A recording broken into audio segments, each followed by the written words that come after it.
Good morning, Wache, bonjour. I'm Charlie Angus here on the unceded territory of the Algonquin Nation, Parliament Hill, Canada, to talk about where we stand with the latest threats from Donald Trump. Once again, he's huffing and puffing and threatening to blow our nation away. And like last time, as soon as Canada stands up and shows that we are not afraid, suddenly the MAGA crew start backpedaling and maybe there's going to be a deal in the works. Maybe they're going to have something figured out. Maybe, maybe not. I'm not here to give anyone false hope because Canadians understand that this is not a trade war we're talking about. This is a war by other means. A war of disinformation and ridicule, questioning our right to exist, our sovereignty, our borders, very much the way Vladimir Putin launched his disinformation war in the years leading up to the brutal invasion of Ukraine.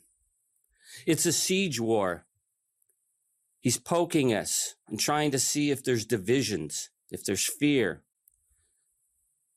What he's learning very quickly, and what the world is learning, is that Canadians know what is at stake, and we will not bend or break.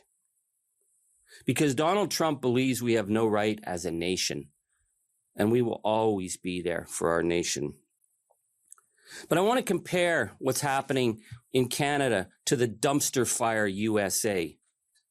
Because what we've seen in just 60 days is that Donald Trump has burned up the great American century. He's burned through his alliances with key allies.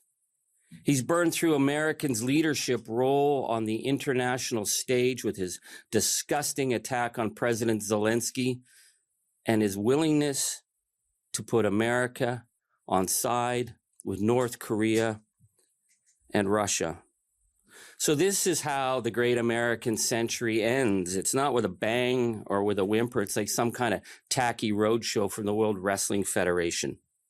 And now Donald Trump has decided to go further by blowing apart the greatest economic trade relationship in history, plunging our nation and our people into chaos. But what he's really doing is making America weaker, more divided, more alone. And we know that Canada will stand up and Canada will push back, and American jobs will suffer, and the American economy is suffering. So now the world looks to Canada and wonders, well, just who are these Canadians? Do they have what it takes to stand up to the Proud Boys in Washington? They're learning very quickly that, yes, we're a nation that we like to squabble and we like to disagree with one another. But when you come at us, we come back hard. Call it our Juno Beach gene. Canadians understand what's ahead. They know that this is going to be hard. They know that people will suffer and that there will families who will be hurt. There's no getting around that. But they also know that Canadians will stand together, just as we've always stood. I want to give a shout out this morning, and it's why I'm here, to the amazing leaders who are on the front lines defending Canada. The countless Canadians who've been reaching out to me about canceling vacations to Arizona, canceling honeymoons in South Carolina, canceling business trips and conventions in Vermont and Florida, people who've taken a personal cost. Now, that might not seem like a big deal, but these are the decisions being made at kitchen tables across our nation to stand with Canada or to give in.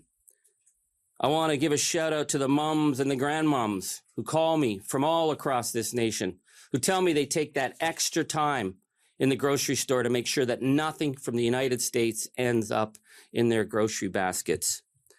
A big shout out to the Canadian artists who are boycotting South by Southwest in Texas this year, the biggest music festival for Canadian artists, a decision that will cost their careers, but they would rather stand up for Canada than be divided. And I want to give a special shout out to the new Canadian voices that I heard on CBC yesterday, the people, first generation Canadians in Scarborough, who are on the lowest part of the economic rung, who they know when economic hard times come, they're going to take the first hit. And they talked about how proud they were, how they felt more unified as being Canadian than ever before. And that's the issue that I'm here to point out. Because in America right now, Donald Trump and the MAGA crew want to have a nation run by white men for white men. And they think that makes them tough. And they look on us and think we're weak because we're decent and we're democratic and we're inclusive. But that is our strength, because we're not afraid about what pronouns someone uses. We're not angry by who someone marries. We come together across racial lines. We celebrate our linguistic diversity. We celebrate our regional diversity. We celebrate the fact that we are a settler population on the indigenous territories of this nation. And yeah, we get a lot wrong. And yeah, we're a work in progress. But when push comes to shove, we are indivisible. We stand together. We are one. It's that diversity that makes us strong. So I want to thank everybody who's been pulling their load, and to say to them, whether or not this tariff war ends tomorrow or whether Donald comes up with some bogus reason that he's scored a victory, you know what's at stake. This is just the beginning. The next 4 years will determine our future as a nation. And I know the Canadians will be strong. Because as Winston Churchill said, we will mete out for you everything that you try to throw at us, and we will go one step further. Donald, you do your worst, because Canadians will do their best. We are true, north, strong, free, and it's elbows up time. Ladies and gentlemen, Canada will never bend. We will never kiss the gangster's ring.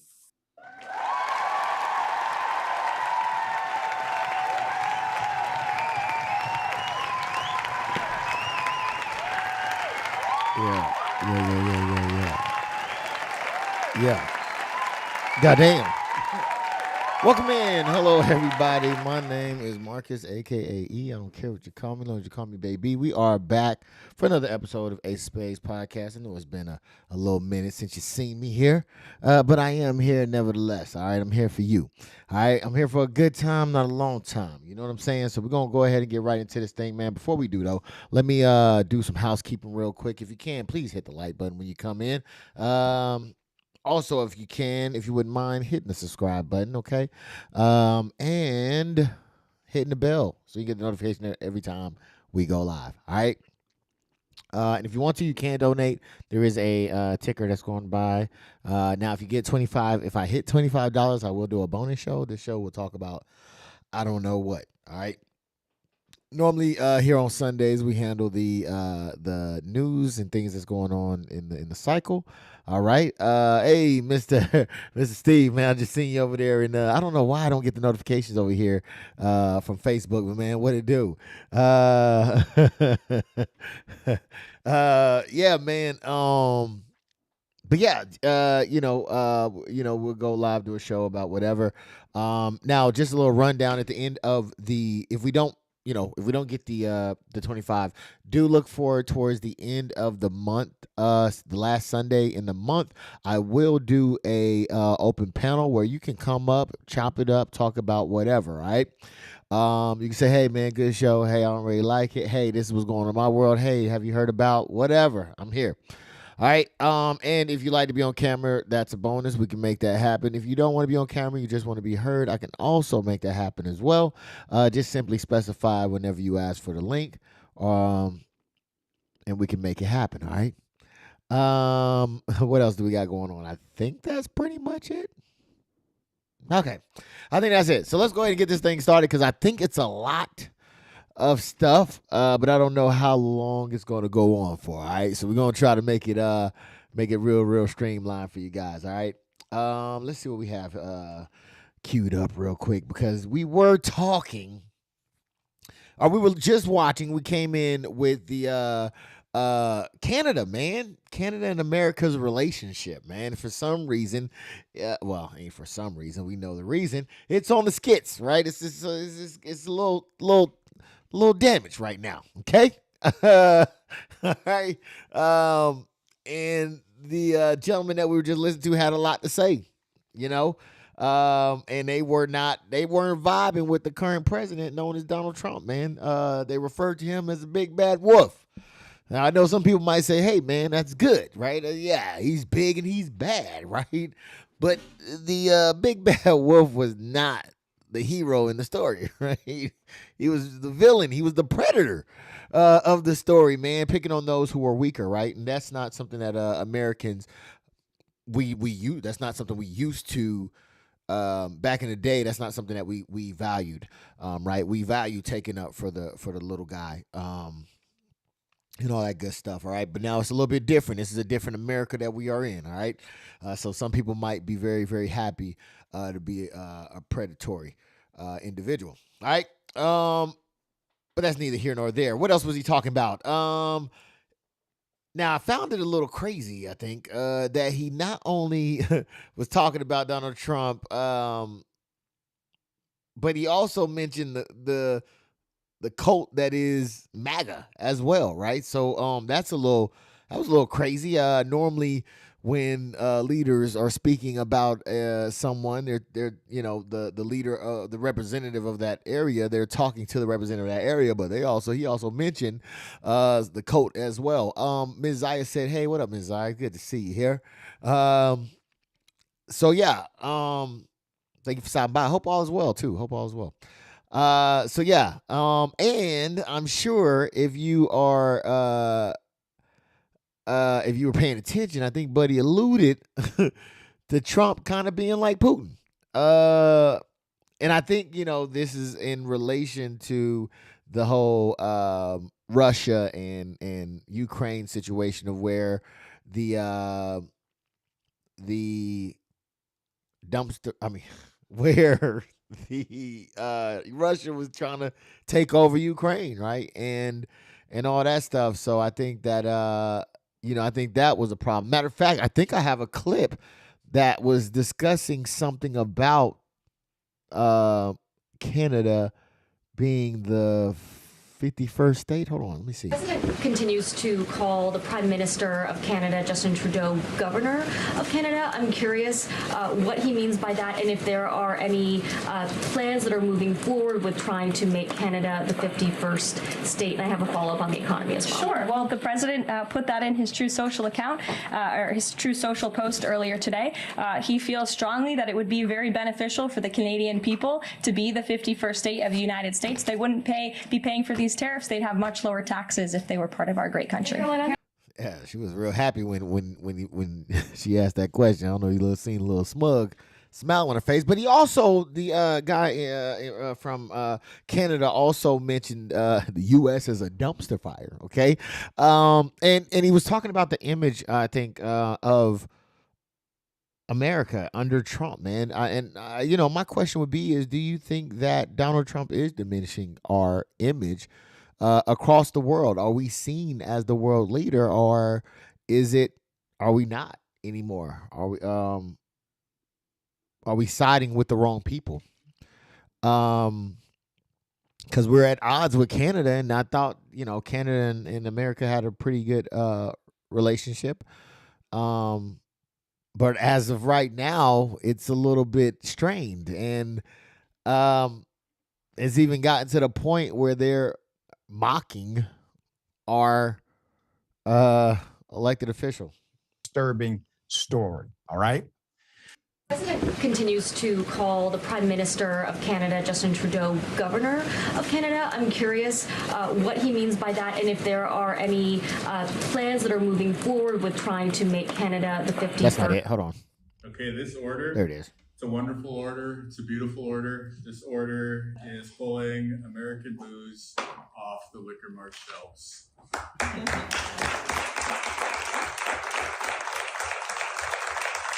So I don't know how many of y'all are familiar with Donald Trump and his infamous signing, but he has to sign it, then lift it up and show it as if it's a show and tell moment, while people sometimes clap in the background, and that's what they're making fun of. But the bill is an actual bill where they're taking American goods off of the shelves. So in turn, I wonder, and I could be wrong, I wonder if the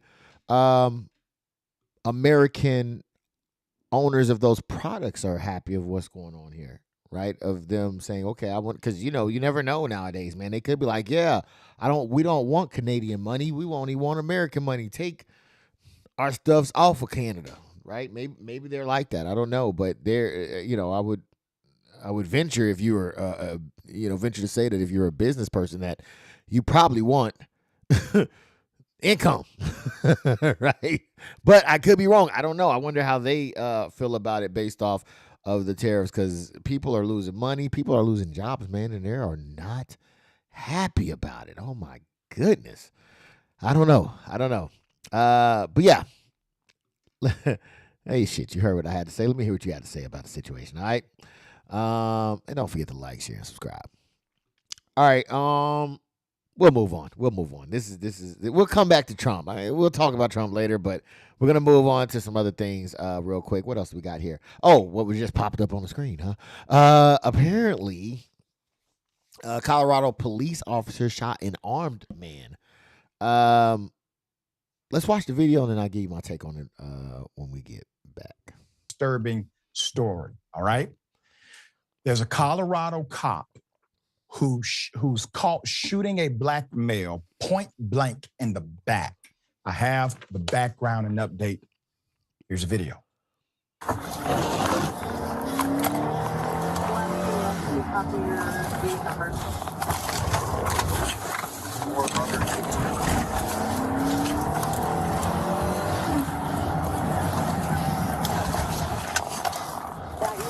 Copy your unit number, your muscle.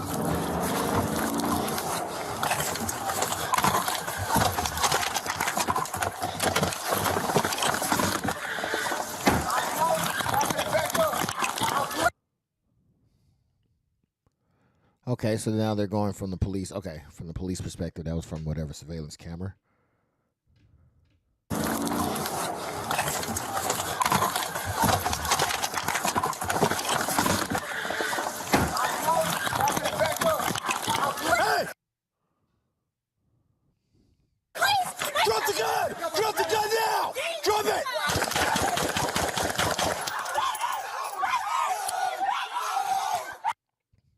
All right. So as you see, there was a little narration on the screen that was telling you, hey, what's going on and all that good stuff, right? And you know, you know, off the bat, I can understand how this is a bad situation for both individuals, really. And I can understand how some people might jump to race as well, because you have a black, I presume a black male subject, and a what I would assume also would be a white police officer as well. I do not know for certain though. So I can understand how the jump to that may be maybe rather quick. But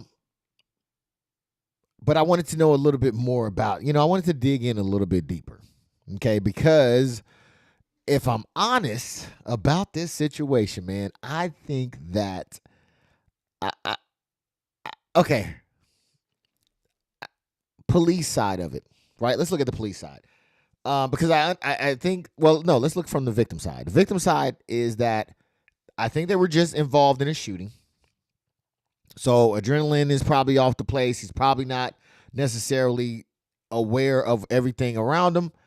And he is, because it seems like he's talking about the situation like, hey, man, I told him, I don't know, stop, don't, whatever. But he's talking about the situation as he's getting into the car, which one could assume that they might be getting ready to leave. As the police officer pulls up. So it doesn't seem as if the guy may have been, aware of everything that's going around. The police was seeing him and ran down on him, gave verbal commands in which I couldn't see if he dropped it or not, but I did see his head turn and then possibly a body turn, but I didn't see any firearms go up or anything like that. I just seen turns and then shots fired, right? Now, the guy may not be in the right headspace. He's like, you know what I mean? He might be a little spaced out or whatever. We've all seen people who've gotten into, let's say, just fist fights, right? They're in fist fights. They're zoned out. You know what I mean? You're trying to calm them down. They're just like, you know what I mean? They're not really there. So I can see it from that perspective. Now, the cop's perspective, I can also see it from his perspective as well. Of maybe his adrenaline was going. He wasn't able to quite take in all the scenes. He just seen guy, gun, go. And then, you turned around, so now I have to shoot you, right? So I think both of them may not have been able to kind of see, because looking at it, you can definitely see the flashing lights, but it doesn't seem like the guy ever turns towards the cops, towards the flashing lights to say, oh, police are here, such. Also, with the another observation is that it didn't seem like anybody was panicked, right? As well. As you look from the cop's perspective, no one seems to be running towards the police, like help me or anything. No one seems to be running away from the guy, right? I think two people kind of scattering off. Somebody dropped their jacket, picked it up, and continued on. But I don't think anybody quite. No one really was panicked. And running away from the guy with the firearm, right? No one was screaming for help either. I don't think I heard anybody screaming for help, or even no one even pointing towards the guy like, that's the guy, get him. As if to say he's over here as well, right? So there was a lot of things that were happening and going on. But the journey, right? We see the end result. Now let's see how we got here, the journey to where we got here. And this is why I think that it's kind of the law's fault, really, right? I'm not saying the law enforcement, but the law, right? That's on the books, because that's who I would blame. That's what I would blame here. Believe it or not, that's what I would blame. All right. Because I seen another situation of where there was a white man whose brother, and I covered this story, was shot by somebody, right? They were shot by somebody, and he came out in defense with his firearm in defense of his brother, right? Hopefully everybody's tracking. The police pulls up and are giving aid are trying to do something with the guy that's been shot on the ground. And somebody, I think, outside of the crowd, in the crowd says, hey, man, he has a gun. And the cops realize that the person that's been standing like less than probably 4 feet away from them has been there the whole time holding a gun. So what did they do? They drew their guns. Right now, the guy is like spazzing out because he's like, oh no, my brother's been hit, la da da da da. He's not looking at the cops, right? He's not like, I'm going to get me a cop. He's not doing any of those things. He's simply like, oh my goodness, I can't believe it. What just happened? Probably why couldn't I get out here sooner to help my brother so he wouldn't have got shot? This is what appears to be his state of mind. But the police officers say oh shit, gun, drop your gun, right?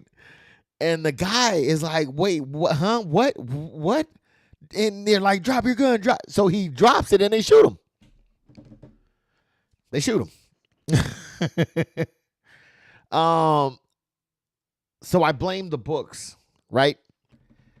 For this happen or being able to happen, because as far as I know, we have a Second Amendment in the United States of America that allows law-abiding citizens to carry firearms. Now, I know there's certain people that can't. Those are the, maybe criminals or whatever, right? But law-abiding citizens have the right to carry weapons, firearms. So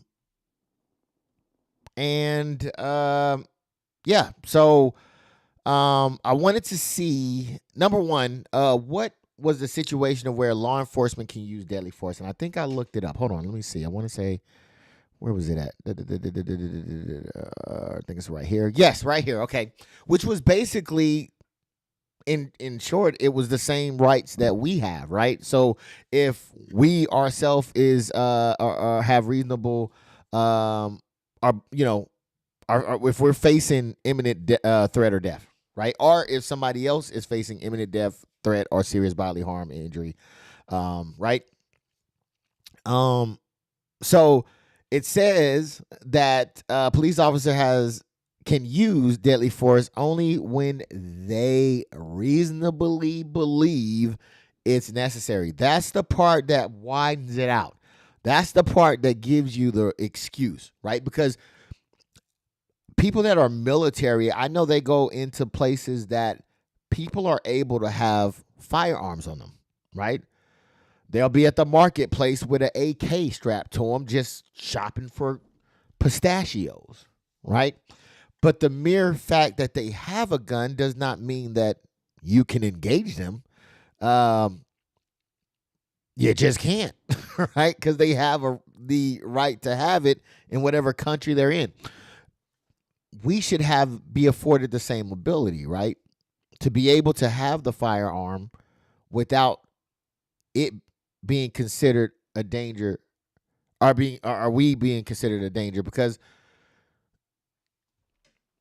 we have the Second Amendment that says we have the right to bear arms, right? So that right there leaves it plenty wide open for anything wrong to happen, right? So just to have a gun, I mean, like, just because they have a gun does not mean you're in danger. All right. So next, I wanted to check and see if there was any law against having a gun just in your hands, right? Police pull up, you got a gun in your hand, it's down low, it's not pointed at anybody, you just have it in your hands. And I think I looked it up. I don't think I was able to find anything that said that you couldn't necessarily have it in your hand. It, of course, talked about, being, as far as criminals and things like that, like unlawful stuff. But I don't think I've seen anything as far as just having it in your hand being a crime. I could be wrong, so please, somebody let me know if you find it. So I definitely believe that the system is to blame for this happening, because I don't believe there was any threat to the police. I don't believe that the gun was lifted towards him or anybody else, but just merely the fact that he has one. And that's the thing too, because if you're not flying the right colors, you're a danger. Meaning if you don't have on the uniform, you're a danger. So if they're around other people with the same uniform on, they're not worried about the gun that's on them. But if you're not flying the same colors or have the uniform on, you're automatically seen as a danger. I think that has to change because there are so many law-abiding citizens that do have firearms and they're not a danger, right? I've seen some police officers conduct themselves around people, but the majority of them seem not to be able to handle the fact that there's another firearm. That there's, you know what I mean? Like there's another firearm in the vicinity if they're not flying the same colors. But yeah, I've seen one that say, "Hey man, cool, you got yours, I got mine. You don't reach for yours, I'm gonna reach for mine." I bet, right? The way that it should be. But the majority of time, what you will see is once you announce that there's a firearm present, what are they gonna do? They're going to strip you. They're going to search you. They're going to take your weapon. They might even dismantle your weapon. They're going to unload it. They're going to, you know what I mean? I've seen people get their weapons dismantled. I've seen some just clear, they clear it out, take out the thing. Some take out the magazine. Sometimes they may take out the rounds as well. Put it in a brown paper bag. And then once they find it's all clear, here you go. But do not load that until we leave. So you mean I was cooperative the whole time, and then now all of a sudden there's gonna be a problem? Okay, that really makes sense.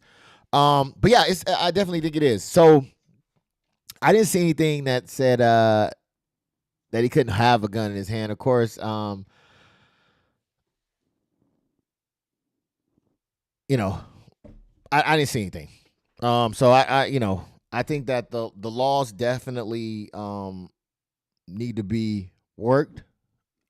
To state if a person can or cannot, because if he's not breaking the law, that means that, and this is to protect the police officer and the citizen, because what if the police officer opens himself up for prosecution? Right now, he's getting charged. Right?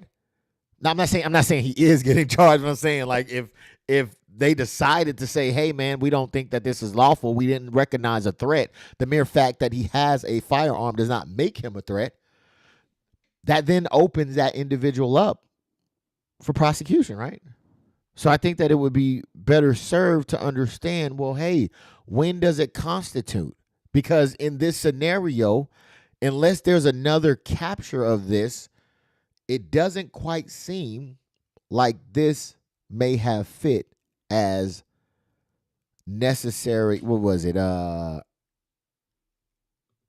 What? How did they describe it? Hold on, I gotta find it real quick. Reasonable belief that it is necessary to protect yourself and others, by merely him having a gun. That's what I gotta say about it. Shit, you heard what I had to say. Let me know what you guys say about it. Don't forget to like, share, and subscribe as well. All right. All right, little funny story. All right, we're gonna lighten this up a little bit. It's a little funny, a little crazy actually. I wouldn't even say it's funny. It's quite it's stupid. I ain't gonna lie. This is a stupid story. Okay. There. Should I just play the video? You think I'm just gonna play the video? Let me see where the clip is. Should I set the stage? Nah, I'm play it. On our car. I'm gonna assume The guy's that peeing this on the is car. his car right here, so I'm gonna go ahead and get the plate. Yeah. What's up, bro? What's up, bro? Let's go ahead and get the plate. What's up, bro? Yeah. That's like keying on our car. We just literally took a pot in front of my kids. I'm not gonna do that. Yeah, that's what's up, bitch. Yeah, sup, bro? Sup, bro? Sup, bro? You like being off road? Yeah, you. Well, what's up, bro? Put him up. That is Hey, all right. So, I'll give you a little bit of the backstory here. All right. You know what? That guy, he was saying All right, I'm just going to get into it. Okay, so here's a little bit of the backstory. They have, those two met actually prior to this earlier, I think that day. They had a dispute over like parking or something, right? And then the father of two claimed that those gentlemen were smoking weed in front of their daughters. I believe the ages were like 4 and 6, right? Speaking of intoxicants, I would have definitely said you might need to check this guy and make sure he's not drunk if he's driving in there with his 2 kids. I believe that's the vehicle that's right in line with him right there. But the guy, the father of 2, believed that those people were smoking weed and did it in front of their of his 2 daughters, ages 4 and 6, I believe. So the father of 2 decided to take it upon himself to be such an exemplary parent, and decided to whip out his wang, which I would assume is in front of his children that's in the vehicle, or at least in line of sight, and pee on the gentleman's vehicle. I think it was the rear driver tire, in plain sight of his children. I don't know. The gentleman, of course, claimed that, hey man, we were not smoking weed. This guy just had an issue, and just decided to pull out his little pecker and piss on the car for no reason. But yeah, I don't know what's going on out there. I think this was in, what did he say, Massachusetts or something like that? I forgot what. But man, you can't be going around, because I thought it was like, yo, this is my car because I peed on it. I thought it was dog rules, you know what I mean? So I was like, okay, the other guy about to go piss on his shit, but he didn't. He was taking down the license plates. Apparently it wasn't under the dog rules where you pee on it, it's yours. It was just simply because I believe you were smoking weed in front of my daughters, I'm going to pull out my wiggle worm in front of them and pee. I don't know. I don't get it, but you heard what I had to say about it. Let me hear what you had to say about it. Like, share, subscribe, and don't forget to tell someone about it. All right. We're going to move right along from that. All right. Let's see. What do we have going on here? Okay. No, back to Trump. All right, man. We got some Trump stuff. Look, man. I like Trump. Okay, I'm gonna say it out. I'm gonna say it right now, man. I like the dude. Okay, I'm a Trumper. Okay, I'm not a Trump. I can't lie. I'm sorry. I do not want to mislead anybody, because you come in here, you thinking I'm really a Trumper. I'm not. I'm so sorry. Right? I can't say I don't dislike him. He is a felon, but all felons aren't bad. But then he does have the sexual assault part, though, that he's found liable for. I can't side with that one. I'm sorry. But I don't hate the guy. I wish him to do great things for America. However, it doesn't seem like it's really coming to fruition right now. And I have a question. Does anybody believe that Trump is really trying to dismantle or take apart the government, America or the government? Do anybody think that? Because I think people think that he's really trying to dismantle America and its pillars. You know what I mean? My other question would be, would have to be, what would that look like if somebody was trying to destroy our country and its governmental pillars? What would that even look like, right? I don't think that, I don't think he is trying to dismantle, the government or America at all, or have a government takeover. I don't think I'm not saying that he is trying to do it, but I ain't saying he isn't either. The president is expected to sign an executive order as soon as this week, dismantling the education department. Nancy Cordes joins us now from the White House. And Nancy, why is the president so focused on putting this one department out of business?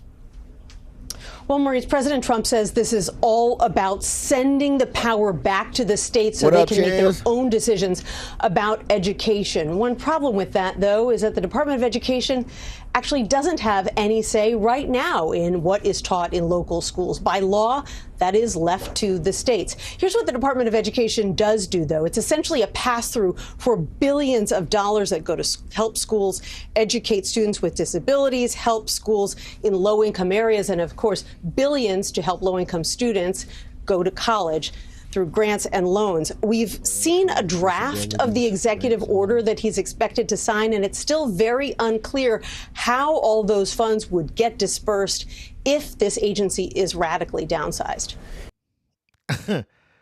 Okay. All right. You know what I'm saying? I ain't saying he is trying to dismantle. I ain't saying he ain't either, right? So when I asked what would it look like, would lying be part of it? Because this is the thing I've often heard is that, hey, man, the states, it needs to be left up to the states. For those that say, hey, we should dismantle the government or the Department of Education, they say it should be left up to the states. But we just heard that it is left up to the states, right? They don't have anything to do. The federal government is not mandating those things. It is the education is left up to the states. So that part is not at least true, right? But the good thing is that he cannot shut down the Department of Government because, ding, ding, ding, it was created by Congress, which means the only people that can dismantle the Department of Education is Congress, okay? So you nutty conspiracy theories that think he's trying to dismantle the government, okay? Get that shit out your mind, okay? I'm saying that he does not want to. I'm not saying that he doesn't want to dismantle the government or anything like that, or tear down the pillars, but I ain't saying he isn't. But he can't, though, right? He can't do it, right? Because Congress has to get rid of it. You freaking nuts, all right? You're freaking nuts. Now, what I would say is that if he was trying to do it, what would that look like? He would have to try to find another way than dismantling it, right? Right? Nancy, the agency was created by Congress, funded by Congress. Can he do this? Technically, he can't close it entirely. Congress created the agency, so Congress would have to eliminate it. But even Linda McMahon, the Secretary of Education, while acknowledging that that is true, is saying that she wants to radically downsize. And as we've seen with USAID, John, you don't have to officially shutter an agency in order to essentially gut it. If you cut thousands of staffers, if you cut thousands of programs, you can achieve the same effect. And just like with USAID, all of this is likely to end up in the courts. Well, damn. Okay. This may not be looking good, right? Okay. So why don't some, all right, so they say you can pretty much kind of gut it if they wanted to go that route, which they are, instead of having to get rid of the department. I'm not, damn. But hold on, wait a minute now. We got Congress people, right? We got Congress men and women who can stand up and do what they need to do, right? So why don't some Congress people just go down to the Department of Education, right? At least to just maybe take a look around and see what they can see and then inform us on what's happening in the department, right? If I'm not mistaken, it's I believe that the building, hold on, I'm going to look it up real quick. Hold on, let me see, because I believe that building is, where is that building at? That building is open to the public, right? It is open to the public. Let me see. It is a public building. Yes, it's a public building. Yes, so it should be open to the public. So why doesn't the Congress just go down there and check it out, let us know what's going on, right? Because, I mean, it's not like they fucking hired a private security guy that's going to sit there and, just block the entry, right? So let's Why don't we just, go down there and see what's going on? Take If a look. they eliminated the Department of Education and its funding, that's $500 million in meals. Oh, that's the meals. In Okay. breakfasts and in lunches for our kids that otherwise might go hungry. Okay, so we definitely don't want them to do that. We don't want them to take that away, right? So let's have them immediately go down. Why don't they just go down to the Department of Education? Why we can't do that? The Department of Education funds, among other things, all the special education and special needs programs in public schools in all 50 states. Yeah. The department also sets the standards and protocols for teaching special ed. We're talking Recently, about food, congressional too. Democrats tried to meet with the acting Secretary of Education and were blocked from the building by a Trump administration private security guard. What authority can you deny members of Congress their oversight role? You don't have a business reason to be here. You do not have authority, sir. To federal buildings. We're allowed in there. Oh, he's So enjoying a private this. security contractor is blocking members of Congress. Members of Congress. Watch the smug look on his face. Did Elon Musk hire you? So are you not aware of No, he was told to come out here and do this. Yes, he was told to come out here and block members of Congress from entering at all access entrance to the Department of Education as we fight in defense of public education and students. I'm tired of these goddamn DEI hires. Yes. Okay. Wow. Okay. Look. Okay. Hold on. Okay. Look. I'm not saying that he's trying to dismantle the government or America. All right. But I'm also not saying he's not. All right. The building is public. Wait, I don't understand why a private security personnel is able to do this, especially because that building is a public building and it should be accessible to the public. What? Okay, wait a minute. Let's okay. All right. Let's take a step back. Let's say if he was trying to dismantle it, okay? If he was trying, I'm not saying he is. I mean, I ain't saying he isn't, but if he was trying to dismantle and take over the government, at least we know. You know what I'm saying? There are people, because last time there was this thing called, what was it, January 6th, where they tried to stage an insurrection, right?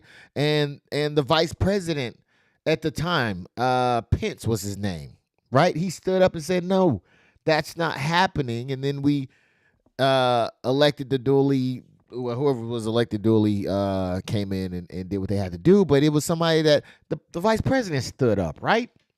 And said, no, we are a nation of laws and we would adhere to the laws and Constitution, right?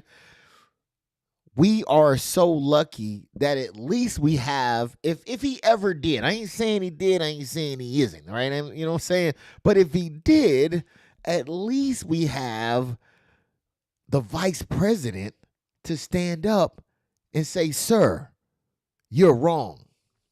That prompted Vice President J.D. Vance to write on X, if a judge tried to tell a general how to conduct a military operation, that would be illegal. If a judge tried to command the attorney general on how to use her discretion as a prosecutor, that's also illegal. Judges aren't allowed to control the executive's legitimate power. J.D. Vance is really stepping very close to dangerous ground with that statement, and he knows it, by the way. This is a Yale Law School graduate. So the notion that the courts cannot stop the executive from doing what he wants, the notion that the executive may have the option of defying the courts, that is completely beyond even what the most extreme right-wing conservative theory in favor of broad executive power has ever argued.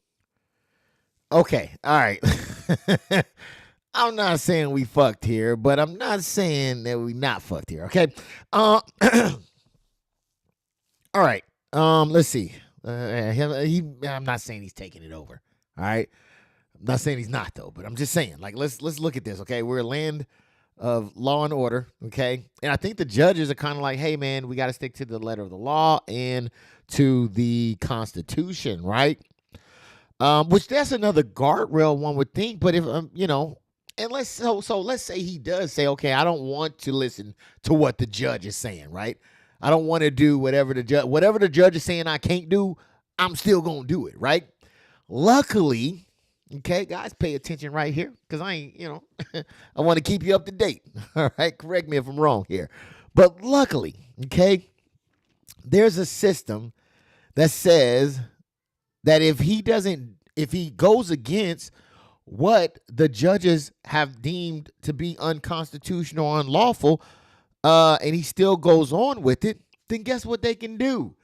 The judge can send the U.S. Marshal after him, and he doesn't want that problem. You know what I'm saying? Because the U.S. Marshal. Wait a minute. The U.S. Who does the U.S. Marshal work for again? They are not going to obey court orders. They have decided that they are going to push the boundaries on executive power by basically infringing on the Article 1 power of Congress. And they are violating they're violating the Constitution, the text of the Constitution in the birthright citizenship issue. They are violating the text of statutes by having DOJ run around and do all the things that have been doing these executive orders. There's no reason that this government that has decided not to obey the laws and the Constitution of the United States is going to obey a court order. And as you know, Joe, having practiced law, there's really only one way that courts can enforce their orders when somebody is being contumacious or refusing to obey an order. And that's to send the U.S. Marshals out to take somebody in and to hold them in contempt. Or to otherwise enforce court orders. Well, who does the U.S. Marshal Service work for? That was the question. The U.S. Marshal Service is part of the United States Department of Justice. It reports to Donald J. Trump.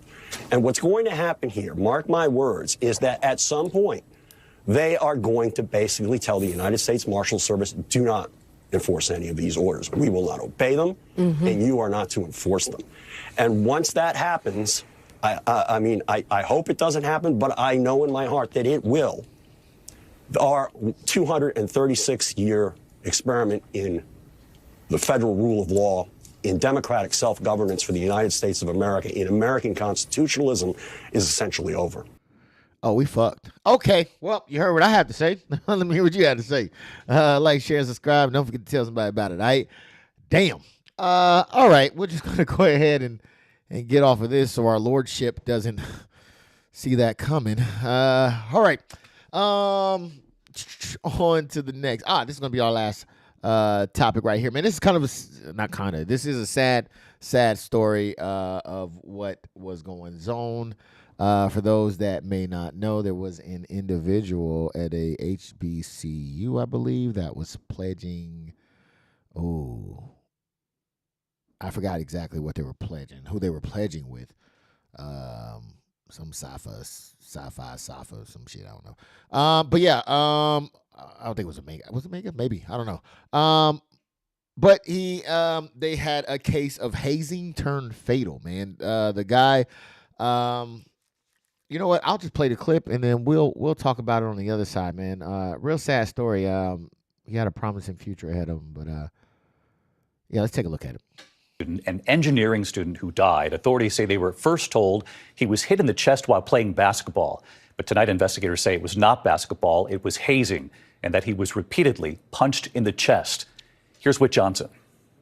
Tonight, a recent college graduate under arrest in connection with a horrific alleged hazing death in Louisiana. 23-year-old Caleb McCrae facing manslaughter and criminal hazing charges as authorities search for at least 2 more suspects. Last month, 20-year-old Southern University junior Caleb Wilson was unresponsive when a group of men dropped him off at a Baton Rouge emergency room. Court documents state the men allegedly told hospital staff that Wilson collapsed after being struck in the chest while playing basketball. But tonight, investigators say that was a lie. Caleb Wilson died as the direct result of a hazing incident where he was punched in the chest multiple times while pledging to Omega Psi Phi fraternity. Oh, Omega. Okay.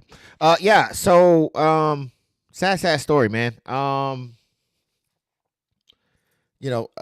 This tragedy strikes more than the individuals involved. You have parents and guardians and siblings and just family on both sides, right? Somebody that's never going to be able to see their kinfolk again, and then you got one who could potentially be facing some serious time as well. And they, it's terrible on both sides, man. It's a sad situation. It's a sad situation. I don't know why. I don't know why. Oh man, what he says. Ends ain't never played open chess, sir.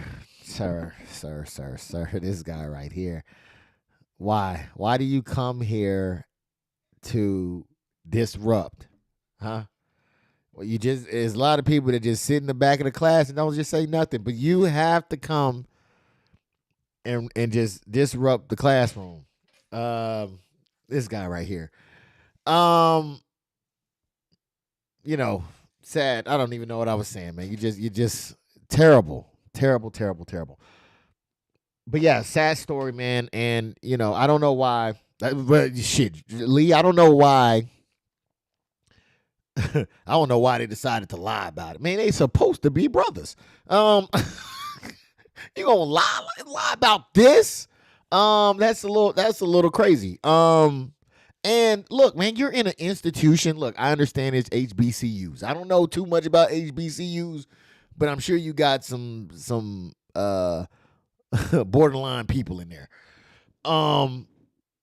And so, but you also have some people who are, I'm sure, there for education. So when shit hit the fan, you probably got like 20, 30 people around you to try to make up a story like you guys were playing back. Somebody's going to fold, right? Because what, he got hit in the chest with the basketball? What kind of pass was it? Oh, it was a chest pass. Well, Charles, what kind of chest? It was a bounce pass, right? Oh, it hit off the rim. There's too many stories. Y'all ain't go through it enough to know what to tell, the details, right? So I'm pretty sure. And then some people are like, look, I was third in line to punch him. You were second in line. Your punch is the one that did it. I ain't going down for your punch. So they end up telling, right? Like, you can't do that around law-abiding citizens. It's going to come out. Goddamn hoodlums. It's going to come out. Because it was the motherfucker that probably did the last one. Was like, oh, shit, let's say we was playing basketball. But that's dirty. That's real dirty that you would do something to someone and then try to blame it on something else, because that to me would lead me to presume that you knew it was wrong. And this is not new. Plenty of people have been hit in the chest and died. Plenty of people have been hit in the jaw and died. So to think that, hey, this is something that we should do, idiots. And you know what? You know who I blame? I can't say if I blame them. I was gonna blame the people before him before him because they probably practice the same rituals, but I can't say that for sure because maybe they didn't. Maybe back in their day they was breakdancing, right? And they was like, "Oh shit, you're pledged," right? But now you got them people from that side of the town. It was like, "Yo, you know what we should do? Open chest." And then maybe they just picked up the traditions from then. I don't know. Next one's gonna be like, no, I ain't gonna say that. But yeah, it's a sad story all the way around, man. Two individuals, two families, a community is really lost here, or suffering because of poor decisions that were made. So hopefully, a lesson is learned, because this has been talked about for the longest.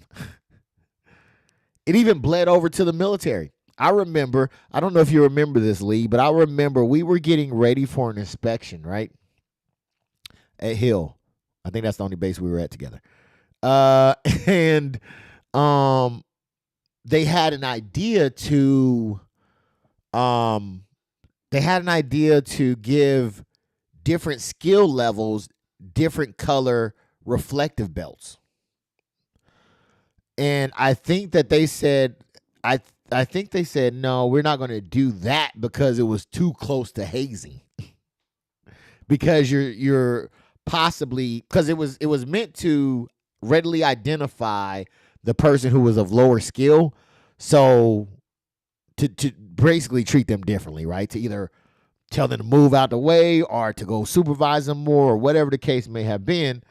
But they were like, well, it could come off in a negative way or have them stand out for the wrong reasons. So even with just putting on a reflective belt, they was like, yeah, no, that's not going to happen. So to essentially, and this was back in the day. So, but for them to be still practicing these rituals that have been proven to be harmful, because not only is that, but I know they drinking games, right? That was another thing I think that was frowned about because people were dying of alcohol poison. So they would stop with that as well. So it's I think that these individuals knew better. I think they should have refrained from doing so, and then this young man, both of these young men, would have had the possibility of living a long, prosperous life. But because of the actions, that is not so anymore. You dig? Well, you guys are mighty quiet today. So I'm going to go ahead and end it. Here, I did have a blast coming out here and chopping it up with you guys. My numbers have been going up a little bit, steadily up. Thank you for that. I did get a couple of more subscribes as well. Thank you for that. And I appreciate the engagement that you do. You individuals, you know who you are. You give. I appreciate it, man. Thank you for being here. I'm still, I went back and forth like goddamn Trump with the tariffs. I'm not sure if I'm going to end the podcast or not in 6 months. Or if it's going to be sooner, because I actually was like a little bit, I like to be honest with you guys. Okay. It's just us. I like to be honest with you. I was struggling today to get the podcast together. All right. I was struggling. Matter of fact, I was working on the last story, and I was just like, dude, I gotta go. I gotta start the show. It's like 5:05. I gotta go. And because I know some people will start hitting me up like, yo, are you doing this? No. I'm like, yeah, I'm doing it. So I had to hurry up and get it out there. But yeah, I appreciate you guys for being here. I will let you know if I will continue or not. Because I do have some other things that I am trying to focus on. I got a business, a clothing line that I'm trying to get moving. And I also want to create content for that. So just the pull between both. I don't know if I'm be able to do both, but I will keep you guys up to date on whether or not what I decide. But I do want to say thank you for being here. I don't get a lot of watch hours. But I need, because I was looking at the monetization, so I was like, man, let me see. So for those that don't know, YouTube, you can get monetized.